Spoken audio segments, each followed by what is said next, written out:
Media के साथियों को आमंत्रित किया कि जो कल अरविंद केजरीवाल जी ने जनसभा की थी, कायदे से तो उसको जनसभा कहना चाहिए था, लेकिन उन्होंने जनता दरबार लगाया। बड़े दुख की बात यह है कि एक पूर्व मुख्यमंत्री जो जनता दरबार लगाता है वो जनता की समस्याओं को लेकर मद्देनजर बात करता है, लेकिन अरविंद केजरीवाल ने सिर्फ अपनी समस्याओं को लेकर बात करी, ईडी की बात करी, अपने लगे ऊपर चार्जेस की बात करी, उनके ऊपर जो इस समय कोर्ट के केसेस इन्वेस्टिगेशन चल रही है उसके ऊपर बात करी। उन्होंने जनता के बारे में एक भी शब्द नहीं कहा। ये उनके राजनीतिक दिवालियापन का संज्ञान देता है और ये दिखाता है कि आम आदमी पार्टी के पास में अरविंद केजरीवाल की समस्याओं, व्यक्तिगत समस्याओं को लेकर, उसके अलावा उनके पास में दिल्ली के लिए, दिल्ली की जनता के लिए कोई भी विचार नहीं है। दूसरी बात, बड़े दुख की बात यह है कि अतुल्य माननीय आरएसएस अध्यक्ष, आरएसएस राष्ट्रीय प्रचारक मोहन भागवत जी से उन्होंने 5 सवाल पूछे। बड़े दुख की बात यह है कि उनको ये एहसास करना चाहिए अरविंद केजरीवाल जी को कि मोहन भागवत जी ने अपना सारा जीवन तपस्या, त्याग और समाज सेवा में कुर्बान किया है।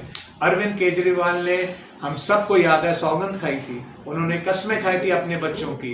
उन्होंने ये भी कहा था कि मैं ना तो कोई मकान लूंगा ना गाड़ी लूंगा अगर मैं सत्ता में आया।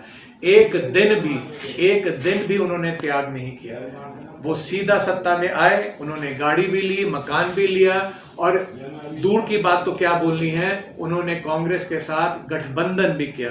जो उन्होंने कस्में खाई सब तोड़ी, उन्होंने अपने वादों की खिलाफत करी, और आज वो ये कहना चाहते हैं कि वो दिल्ली के अंदर फिर वापसी मुख्यमंत्री बन के आएंगे अगर उनको जनता चुन के भेजती है। उन्होंने अपना बिगुल कल की उन्होंने सभा करी, दिल्ली के चुनाव के लिए उन्होंने अपना बिगुल फूका है।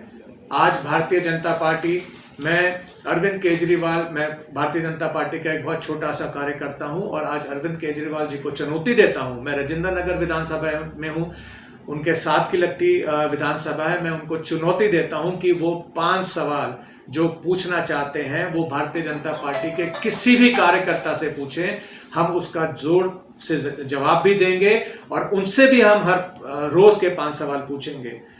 इसी श्रृंखला में मेरा पहला सवाल अरविंद केजरीवाल जी से है कि क्या कारण है कि हाई कोर्ट और सुप्रीम कोर्ट की बेल मिलने के बाद जब उनको कोर्ट ने ये आदेश दिए थे कि वो सीबीआई और ईडी की जो कार्रवाई चल रही है उसके बारे में जनता के सामने या भाषणों में कुछ नहीं बोलेंगे, कोर्ट का उल्लंघन कर उन्होंने ये सवाल कल की सभा में सबके सामने रखे। तो मेरा तो ये मानना है, पहले अरविंद केजरीवाल जी इसका जवाब दें। मेरा दूसरा प्रश्न अरविंद केजरीवाल जी से इस बात का है कि आने वाले समय में जो इंक्वायरी होनी है, जो अभी जांच होनी है स्वास्थ्य केंद्रों में, जो मोहल्ला क्लिनिकों की जांच होनी है, उसके बारे में अरविंद केजरीवाल जी का क्या कहना है। मेरा तीसरा सवाल अरविंद केजरीवाल जी से ये है कि जो जल बोर्ड के अंदर भ्रष्टाचार हुए हैं उसके बारे में अरविंद केजरीवाल जी का क्या कहना है।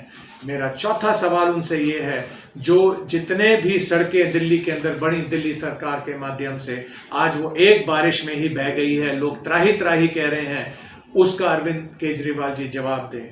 मेरा पांचवा सवाल ये है अरविंद केजरीवाल जी से, उन्होंने सौगंध खाई थी कि अगर उन्हें एक बार दिल्ली की जनता ने सत्ता दी तो वो दिल्ली को पेरिस बना देंगे। मैं ये अरविंद केजरीवाल जी से पूछना चाहता हूं कि अपने निवास स्थान को छोड़ के उन्होंने दिल्ली के कौन से स्थान पर उन्होंने पेरिस बनाया है, कौन से स्थान पर उन्होंने सफाई की है, और दिल्ली को कौन से